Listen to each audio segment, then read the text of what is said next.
Welcome to Aruna creations. అందరికి నమస్తే అండి. ఇవాళ రెసిపీ వచ్చేసి టమాటా రసము. టమాటా రసం చేయడానికి టమాటాలు ఉడకబెట్టుకొని ఈ విధంగా మెత్తగా చేసుకొని రసం చేసుకొని పక్కకు పెట్టుకొని స్టవ్ ఆన్ చేసి పొయ్యి మీద పెట్టి కారము, పసుపు, సాల్ట్, కొత్తిమీర, కరివేపాకు వేసుకొని కొద్దిసేపు రసాన్ని వేడి చేసుకోవాలి.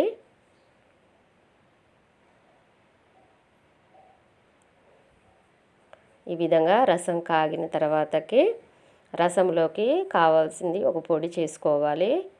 ధనియాలు, మిరియాలు, ఎల్లుల్లిపాయలు, ఎండుమిర్చి, ఇవి జీలకర్ర మిక్సీ బట్టి ఈ విధంగా పొడి చేసుకొని రసంలో వేసుకుంటే చాలా టేస్టీగా వస్తుందండి.